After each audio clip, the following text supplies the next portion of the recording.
Berjumpa lagi dalam mata kuliah penganggaran bisnis. Pada pertemuan kali ini kita akan membahas mengenai anggaran biaya bahan baku. Untuk membantu kita memahami materi ini, terlebih dahulu mari kita melihat apa yang sudah kita pelajari pada pertemuan-pertemuan yang sebelumnya. Pada pertemuan sebelumnya, kita sudah membahas mengapa anggaran itu perlu dilakukan, tujuannya apa, kemudian kita sudah membahas mengenai master budget itu apa, dan bagaimana master budget disusun. Saya tekankan sekali lagi bahwa ketika kita menyusun master budget, maka kita harus menyusunnya secara urut, mulai dari menentukan target penjualan, anggaran penjualan, kemudian anggaran produksi. Nah, setelah anggaran produksi, apa yang akan kita susun? Materi kita hari ini adalah mengenai anggaran bahan baku. Baik, pertama kita harus memahami terlebih dahulu kata bahan baku itu sebenarnya terkait dengan apa. Nah, ini menyangkut dengan mata kuliah Anda di akuntansi biaya ya, bahwa bahan baku itu bisa jadi bahan baku langsung ataupun bahan baku tidak langsung. Nah, apa yang akan kita bahas dalam anggaran bahan baku di video pembelajaran ini hanya akan terkait pada perencanaan terhadap bahan baku langsung saja. Lalu bagaimana dengan bahan baku tidak langsung? Di mana kita akan membahas ini? Kita akan membahasnya nanti di bagian anggaran untuk overhead cost. Nah, pertama, mengapa kita perlu menyusun bahan baku? Manfaatnya apa untuk perusahaan kita? Yang pertama adalah nantinya kita dapat memperkirakan sebenarnya kebutuhan bahan baku kita itu seberapa besar. Kemudian yang kedua, kita dapat memperkirakan jumlah pembelian bahan baku yang perlu dilakukan. Jadi perlu dicatat bahwasanya besaran kebutuhan itu berbeda dengan apa yang perlu kita beli. Nah, nanti akan kita bahas di sana ya. Dan juga yang ketiga, kita akan memperkirakan kebutuhan dana untuk membeli bahan baku, kira-kira kita memerlukan berapa untuk setiap periodenya. Dan nantinya informasi dari anggaran bahan baku ini akan bermanfaat ketika kita ingin menyusun biaya produk yang kita produksi itu estimasinya seberapa besar, karena biaya bahan baku ini adalah bagian dari biaya produksi itu sendiri. Dan yang terakhir, menyusun anggaran bahan baku akan memberikan kita kesempatan untuk menyusun dasar pelaksanaan pengawasan bahan baku. Kita bisa mengawasi berapa bahan baku yang dipergunakan, seharusnya itu berapa, apakah kita overuse atau underuse, atau kita sudah pada target yang ditentukan. Nah, ketika kita menyusun anggaran bahan baku, tentu jumlahnya akan berubah ataupun ada faktor-faktor yang menentukan di belakangnya. Apa saja? Yang pertama adalah besarnya rencana volume penjualan. Semakin besar volume penjualan, maka akan mempengaruhi besarnya volume produksi yang direncanakan. Semakin besar volume produksi, otomatis nantinya akan mempengaruhi besarnya kebutuhan bahan baku yang akan digunakan dalam proses produksi itu sendiri. Nah, selain ini, selain besarnya jumlah bahan baku, kita juga perlu mempertimbangkan faktor lainnya selain dari kuantitas itu sendiri, yaitu terkait dengan biaya order pembelian, terutama ketika pembelian itu dilakukan tidak dalam satu wilayah. Ya, ketika transportasinya lebih sulit atau mungkin lintas negara, maka biaya order pembelian ini perlu menjadi salah satu perlu menjadi salah satu konsiderasi dalam menentukan anggaran bahan baku, karena nantinya biaya bahan baku itu sendiri akan terkait dengan ini. Nah, yang kedua adalah biaya penyimpanan.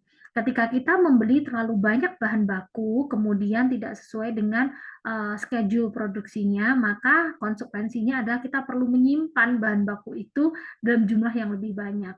Penyimpanan itu tidak serta-merta kita taruh selesai, tapi ketika kita berbicara bahan baku bisa jadi dia membutuhkan treatment khusus. Misalnya, harus pada suhu ruangan tertentu ketika bahan bakunya mentah, ataupun membutuhkan ruangan yang luas sehingga kita perlu menyewa gudang baru dan sebagainya.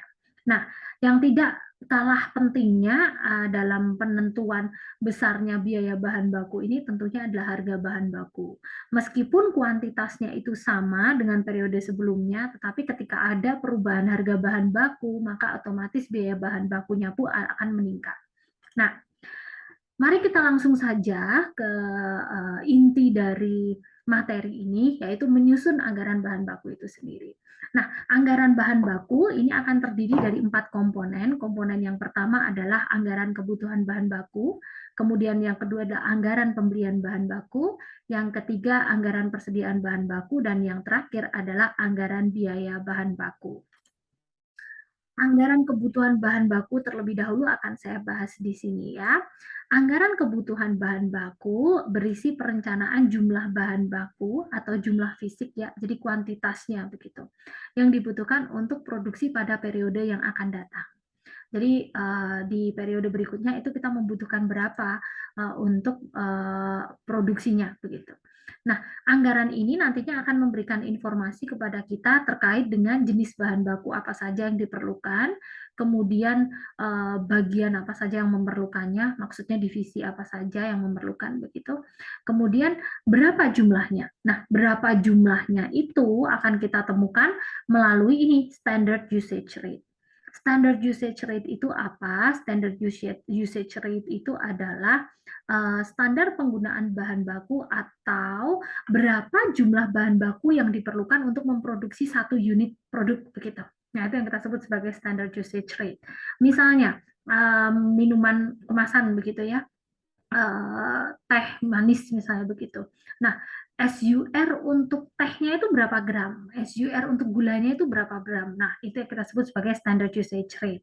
Nanti dari sini kita bisa mengetahui sebenarnya berapa jumlah fisik yang diperlukan untuk memproduksi dari target yang sudah ditentukan sebelumnya dari anggaran produksi. Nah, untuk memahami lebih baik, saya rasa langsung saja ke contohnya, yaitu lewat contoh ini di mana PT ABC itu merencanakan untuk menyusun anggaran bahan baku, begitu ya. Dengan informasi rencana produksinya adalah sebagai berikut ini untuk bulan Januari hingga bulan Juni. Kemudian standar pemakaian bahan baku atau SUR-nya untuk memproduksi satu unit produk X ya, karena ini rencana produksi produk X saja ya, adalah 3 kg bahan baku A. Yang mana pada awal tahun 2020 itu bahan baku A ini ada sebanyak ya yang sudah dimiliki oleh perusahaan ABC itu tadi 12.000 kg dengan per kilogramnya harganya adalah Rp400. Nah, yang menjadi informasi berikutnya adalah manajemen mencatat persediaan bahan baku itu dengan menggunakan metode perpetual ya, dan menggunakan penilaian bahan baku dengan menggunakan metode first in first out. Ini adalah perkiraan harga beli bahan baku dan juga persediaan akhir bahan bakunya ya. Ini harga belinya, kemudian ini persediaan akhir untuk tiap bulannya. Nah, mari kita susun terlebih dahulu anggaran kebutuhan bahan baku. Ketika kita ingin menentukan kebutuhan bahan bakunya berapa, maka rumusnya mudah, yaitu produksi yang ditargetkan itu berapa, tinggal kita kalikan dengan SUR atau standar pemakaian bahan bakunya. Jadi kita ambil informasi dari sini ya, ini produksinya, target produksinya, ke sini, lalu kita kalikan dengan SUR-nya. Maka bisa kita ketemukan untuk kebutuhan bahan baku setiap bulannya dari Januari hingga Juni itu berikut ini. Dan ini adalah total kebutuhan dari Januari hingga Juni. Nah, yang kedua komponennya adalah anggaran pembelian bahan baku. Di sini anggaran ini membantu kita untuk merencanakan jumlah bahan baku yang harus dibeli. Nah, ini yang saya sampaikan tadi bahwasanya yang kita butuhkan di sini itu belum tentu sama dengan jumlah yang harus kita beli. Kenapa demikian? Karena kalau tadi di contoh kita lihat di sini, pada awal tahun 2020 terdapat bahan baku A sebanyak 12.000 kg. Artinya ketika kita memproduksi 18.000 unit di bulan Januari ini, kita tidak langsung menggunakan bahan baku yang dibeli di bulan Januari, tapi kita habiskan ini dulu. Nah, artinya pembelian itu tidak selalu sama dengan yang dibutuhkan karena untuk kebutuhan yang tercatat di sini 54.000 ini kita tidak harus beli 54.000, tapi kita perlu memperhitungkan saya masih punya 12.000 di sini. Nah, bagaimana cara menghitungnya? Cara menghitungnya adalah dengan menghitung pemakaian bahan baku atau kebutuhan bahan baku ya dijumlah dengan persediaan akhir bahan baku. Ya. Kemudian dari situ kita akan menemukan jumlah kebutuhan awal bahan baku itu berapa. Nanti kita kurangkan dengan persediaan awal bahan baku, maka itu adalah total bahan baku yang perlu kita beli. Gitu ya. Nah, jadi cara menghitungnya adalah kita jumlahkan pemakaian bahan baku atau kebutuhan bahan baku dengan persediaan akhir bahan baku, lalu kita kurangi dengan persediaan awal bahan baku. Kita temukanlah jumlah yang perlu dibeli. Nah, langsung saja. Ini pemakaian ini sama dengan kebutuhan ya. Jadi yang kita butuhkan atau kita pakai ini kita ambil dari sini. Dari anggaran yang kita susun pertama tadi. Kemudian selanjutnya persediaan akhir di sini Anda bisa dapatkan informasinya dari tabel yang ini. Nah, dari situ kita memiliki informasi bahwasannya pada bulan Januari awal tadi kita sudah punya 12.000. Maka cara menghitungnya seperti dalam rumus tadi ya, pemakaian dijumlah dengan persediaan akhir, kita bertemu dengan sebenarnya yang kita butuhkan nanti itu ada berapa, kemudian kita kurangi dengan persediaan awal, ketemulah berapa jumlah yang perlu kita beli. Nah, di sini. Lalu bagaimana untuk bulan Februari, Maret, April, Mei, dan Juni? Apa yang perlu kita lakukan? Saya kan tidak tahu jumlah persediaan awalnya, Bu. Nah, logikanya adalah persediaan akhir bulan Januari itu ada persediaan awal bulan Februari. Maka untuk menghitung ini, pembelian di bulan Februari, tinggal Anda taruh ini 10.000 di sini, 15.000 di sini, 13.000 di sini, dan seterusnya. Oke, logikanya adalah yang tersisa pada bulan Januari itu adalah yang dimiliki pada bulan Februari, gitu ya. Dan kita bisa gunakan itu untuk menghitung pembeliannya. Nah, ini muncullah kuantitas jumlah yang harus dibeli. Lalu selanjutnya kita punya informasi terkait dengan harganya, kita taruh di sini, maka kita temukan biaya pembeliannya sebesar ini.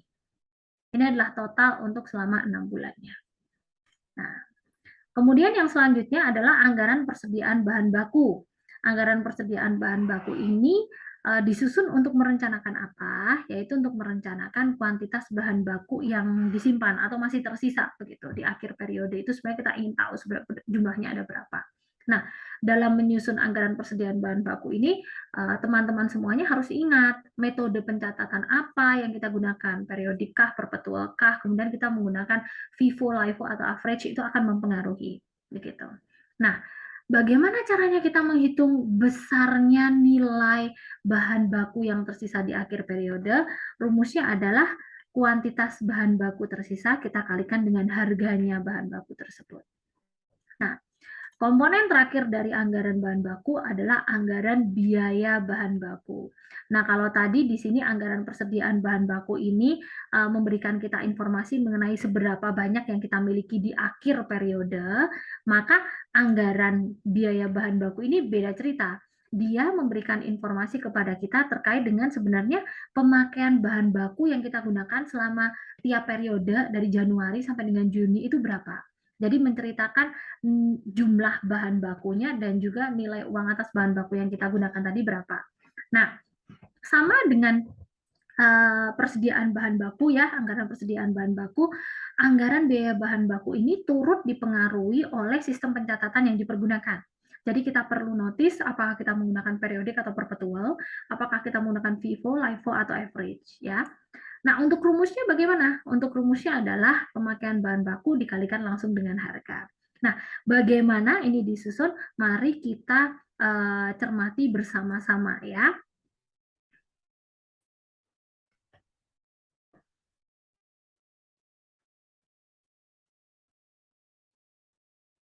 Nah, di sini bisa dilihat ini adalah kartu persediaan bahan baku. Nah, tadi kan menggunakan metode FIFO ya.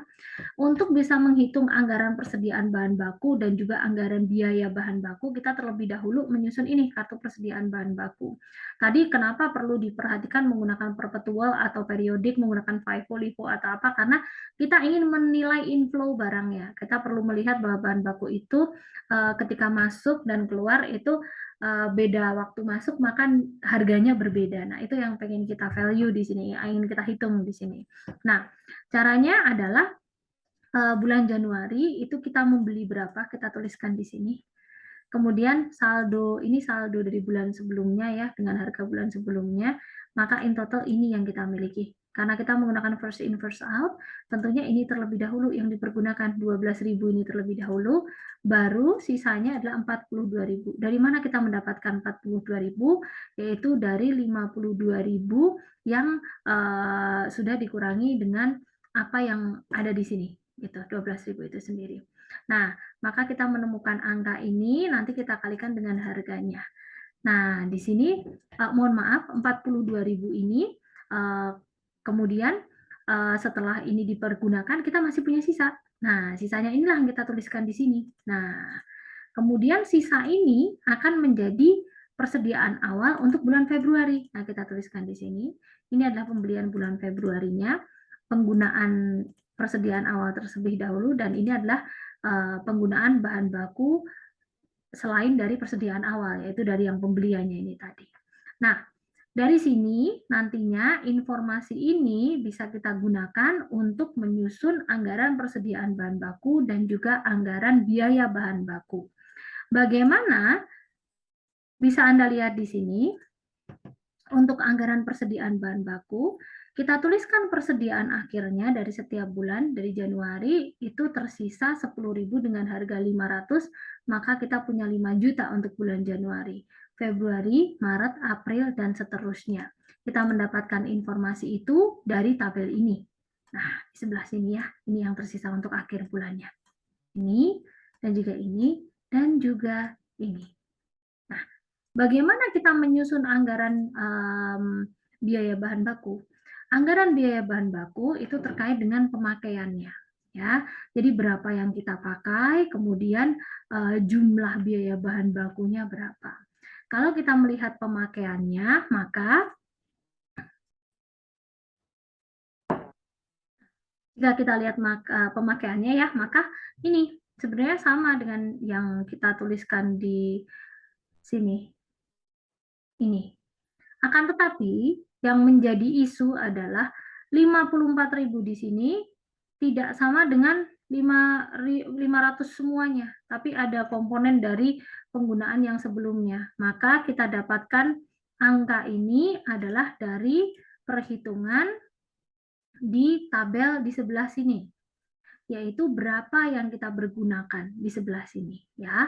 Jadi 12.000 adalah dengan harga 400, kemudian yang sisanya adalah dengan harga 500. Maka kita temukan angka untuk masing-masing bulannya, yaitu untuk bulan Januari, Februari, dan seterusnya. Dan total biaya yang bahan baku yang dipergunakan untuk dari bulan Januari hingga bulan Juni adalah 284.150.000. Baik, ini materi ini membahas mengenai anggaran biaya bahan baku. Ini merupakan langkah berikutnya setelah Anda menyusun anggaran produksi, di mana kita akan menentukan sebenarnya kuantitas yang diperlukan untuk memproduksi itu berapa, kemudian pembelian yang perlu dilakukan itu berapa, persediaan yang kita miliki di akhir periode berapa, dan juga biaya bahan baku yang digunakan untuk proses produksi itu sendiri berapa. Pada pertemuan selanjutnya, kita akan membahas mengenai bagaimana anggaran tenaga kerja disusun untuk keperluan menyusun master budget. Sampai jumpa di video berikutnya.